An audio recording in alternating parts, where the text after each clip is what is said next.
साथियों राम राम। साथियों, आज हम पहाड़ों की गोद में बैठे हुए हैं और समय बिताते हुए एकांत में बैठे थे, थोड़ा आनंद ले रहे थे, तो लगा कि आप लोगों से बात कर ली जाए। कई लोग मेरे से कह रहे थे पिछली वीडियो में कि ऐसा कुछ बताइए कि कैसे हम बुरे वक्त से आगे निकलें, कैसे हम मूव ऑन करें, कैसे हम बुरी यादों को भुलाएं, कैसे उन चीज़ों से बचें जो बार बार वही याद आती हैं। तो सोचा इस बारे में बात की जाए। मैं एक्चुअली अभी देहरादून के बावड़ी शिव मंदिर में बैठा हुआ हूँ। यहाँ पर एक स्थान है जहाँ स्वामी विवेकानंद ने अपनी तपस्या की थी कुछ समय के लिए, तो वो मैं आपको दिखाऊंगा इसमें बाकायदा। तो ऐसे ही बैठा बैठा एकांत में तो मुझे लगा कि इस जो प्रश्न है इस पर विचार किया जाए, बातचीत की जाए।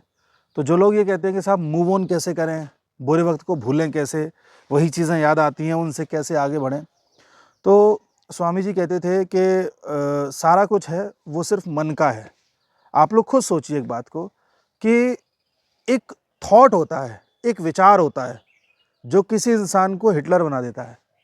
एक विचार होता है जो किसी इंसान को बुद्ध बना देता है। एक विचार होता है जो किसी इंसान को कलाम साहब बना देता है, ठाकुर बना देता है।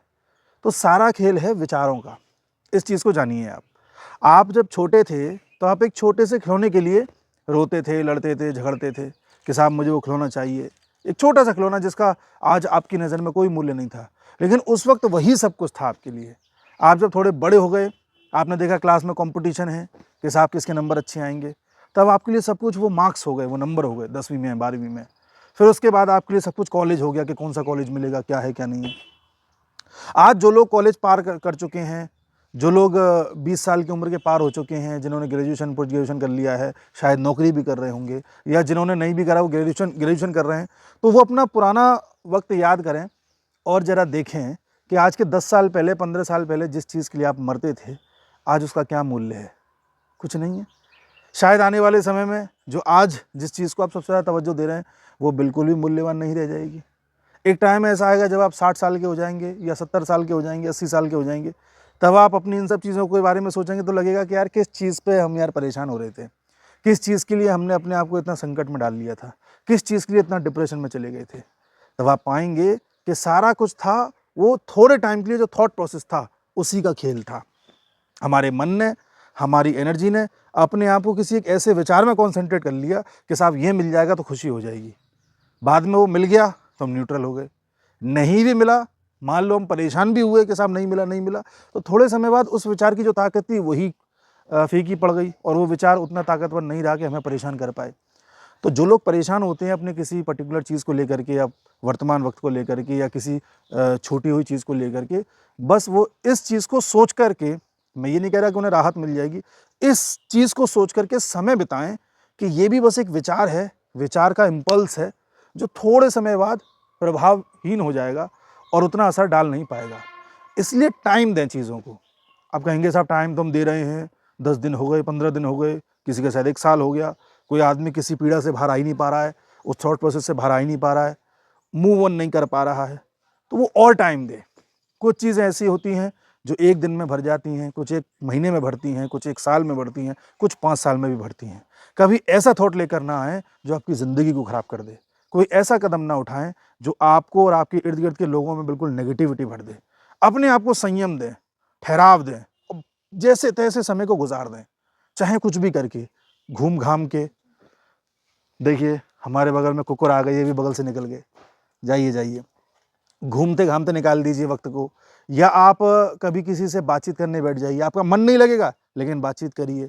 कभी फ़िल्में देखिए, फ़िल्में देख के टाइम पास करते रहिए। दिन में 3-3 4-4 फ़िल्में देख डालिए, समय तो गुजरेगा, माइंड कहीं कहीं बिज़ी तो होगा। करिए, खाली मत बैठिए बस। उस टाइम को जैसे-तैसे निकाल दीजिए और ऑब्ज़र्व करते रहिए कि देखो मेरा ये थॉट है, धीरे-धीरे ये हल्का पड़ रहा है, ये मेरा थॉट है। जब भी वो थॉट परेशान करने आए, उसे बस देखने बैठ जाओ।